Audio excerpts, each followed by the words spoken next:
મહારાષ્ટ્રમાં મરાઠા અનામત bill pass થતા રાજકીય પ્રતિક્રિયાઓ સામે આવી રહી છે, જ્યાં શિવસેનાના નેતા આદિત્ય ઠાકરે મરાઠા અનામતના નિર્ણયને ઐતિહાસિક ગણાવ્યો છે.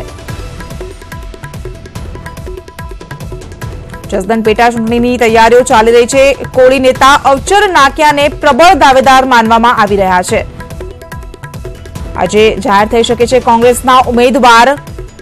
જસદણ પેટા ચૂંટણીના જંગમાં હજુ કોંગ્રેસના ઉમેદવારની જાહેરાત નથી કરવામાં આવી, ત્યારે એવી શક્યતા સેવાઈ રહી છે કે 4 નામોની ચર્ચા બાદ આજે જાહેરાત થઈ શકે છે, જેમાં કોળી નેતા અવચર નાકિયા સૌથી વધુ પ્રબળ દાવેદાર માનવામાં આવી રહ્યા છે. આજે કોંગ્રેસના ઉમેદવારની જાહેરાત થઈ શકે છે. ભાજપના કુંવરજી બાવળિયા સામે કોંગ્રેસમાંથી કોણ? આ સવાલનો જવાબ આજે મળી શકે છે. જસદણ બેઠક માટેની અસમંજસની સ્થિતિ વચ્ચે આજે પેટા ચૂંટણી બાદ ઉમેદવારના નામ જાહેર કરાય છે અને પ્રદેશ કોંગ્રેસે કોળી સમાજના ઉમેદવારને મેદાને ઉતારવાનું મન બનાવ્યું હોવાનું જાણવા મળ્યું છે. જિલ્લા પંચાયતના સદસ્ય અને કોળી સમાજના નેતા અવચર નાકિયા પ્રબળ દાવેદાર મનાઈ રહ્યા છે. 4 નામોની ચર્ચા વચ્ચે આજે ઉમેદવારનું નામ જાહેર થઈ શકે છે. તો શક્યતા સેવાઈ રહી છે કે જસદણ પેટા ચૂંટણી માટેના ઉમેદવારનું નામ આજે જાહેર થઈ શકે છે.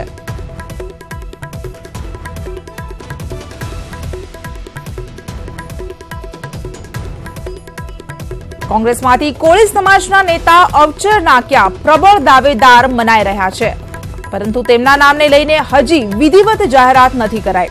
ત્યારે આવતીકાલે ભાજપના ઉમેદવાર કુંવરજી બાવળિયા 12:39 કલાકે ફોર્મ ભરશે અને આ પહેલા કાલે સવારે 9 વાગે ભાજપની જાહેર સભા યોજાશે અને બાદમાં જસદણમાંથી રેલી કાઢી બાવળિયા ઉમેદવારી પત્રક ભરશે.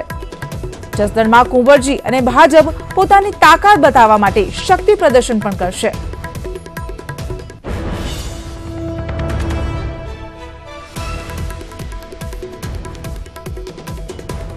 તો આવતીકાલે ભાજપના ઉમેદવાર કુંવરજીભાઈ બાવળિયા ફોર્મ ભરશે, પરંતુ અહીં સવાલ એક ઉભો થઈ રહ્યો છે કે કોંગ્રેસમાંથી હજુ સુધી ઉમેદવારના નામની જાહેરાત નથી કરવામાં આવી.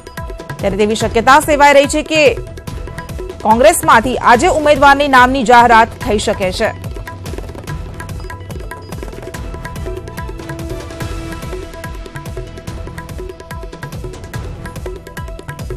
લીંબડીના ધારાસભ્ય સોમાભાઈ પટેલનો વિરમગામમાં બફાટ સામે આવ્યો છે. કોંગ્રેસના સ્નેહ મિલન કાર્યક્રમમાં તેમણે ઉશ્કેરણીજનક નિવેદન કહ્યું.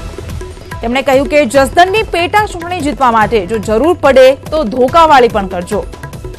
ચૂંટણી જીતવા માટે જે કરવું પડે તે કરજો, પણ કોઈ પણ હાલે જીતવાનું છે.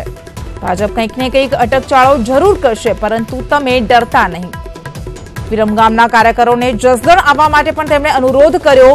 તેમણે કહ્યું કે ભાજપે ગોધરાકાંડ કરાવ્યો હતો, આવો આક્ષેપ તેમણે લગાવ્યો છે.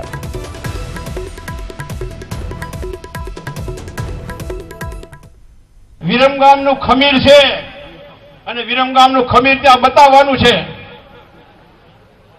ધન મન ધન અને જરૂર પડે તો તમને ખબર છે ને,